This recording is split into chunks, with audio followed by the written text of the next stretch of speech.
So, there's a certain level of, how do I say, pleasure when one stumbles across the movie Samurai Cop. Mainly because of the fact, it's a really bad movie, but you gotta love it. And, well, people take pleasure in finding that movie. But then they take shock when they find out there's a sequel that literally came out 25 years after the original. And I just watched it. And I don't know how I feel about it. Like, at all. Before I even get into my opinion, let's talk about the story. So what is this movie even about? Samurai Cop 2 Deadly Vengeance is about Joe, the main character Samurai Cop, who goes into hiding after his wife is killed. But 25 years later, his old partner is able to track him down, and he brings Joe back to where they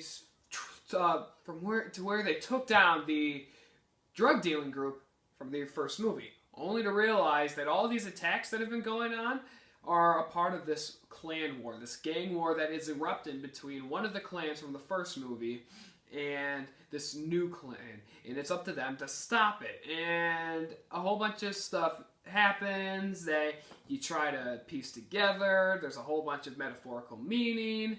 And it's pretty much the same as the original in just about every way. Yeah.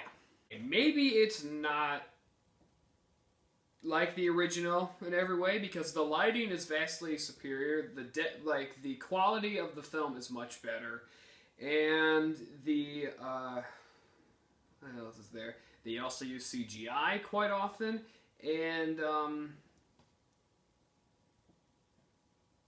yeah, those are about the only three differences with this movie, aside from one thing. And that one thing is that this movie is not nearly as fun as the first one. The first one you can watch. Laugh your ass off at every scene.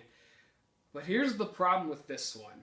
With the fact that it's shot in a higher quality, and the fact that it has the balls to actually have a story. Like a legitimate story. You kind of try to take it seriously. But then, when they try to be funny, it doesn't come off as funny, it just comes off as awkward. And not only that,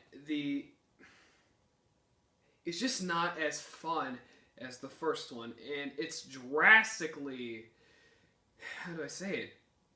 The first half of this movie is fun because it's paying homage to the original, and it's taking certain events and showing them the events from different points of view, and then we get a whole bunch of the funny situations that we had in the first movie. Like, we get some of the same, like, laugh out loud awkward moments from the movie that are recreated in this one. But then after that, this movie gets honestly really boring, and it pains me to say that because you can tell the filmmakers are trying to make a better film. I mean, it really does suck that these guys went ahead and they wanted to make a movie that is so bad that it's good, but then not even being able to do that and end up just making not even that type of movie.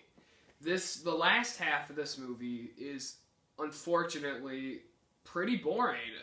There are probably going to be a couple people out there that can enjoy the last half of the movie because it does have a character played by Tommy Wiseau, the director, writer, and main star of the very, very famous cult classic, The Room.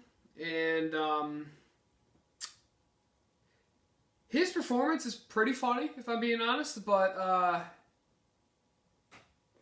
I can't help but it's just, this movie wasn't as fun as the first one by a mile. This is a very boring movie once it hits the 45-minute mark. And the main reason I say that it's boring is because of the fact, once again, it dares to have a story. It dares to have a story about vengeance, betrayal, being drugged, all of these touchy topics that would make for a dramatic story And they do actually try to make a dramatic story behind it. Because there are a couple emotional moments, or at least they try to get emotional, but I can't really buy it. And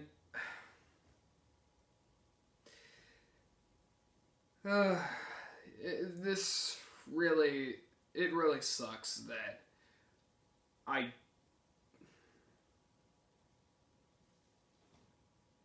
the action is still just as bad because of the fact it's sped up, but you can tell there's a lot more intensity behind it, and there's a lot more. I say the action is more fun in this one than in the first movie because of the fact like it's more sped up. People are actually trying to have some fun with it. There are a lot of certain weapons that are used, and a whole bunch of these funny situations that evolve from the action, and it's pretty funny, and the action's better. But then some of the action gets dumbed down.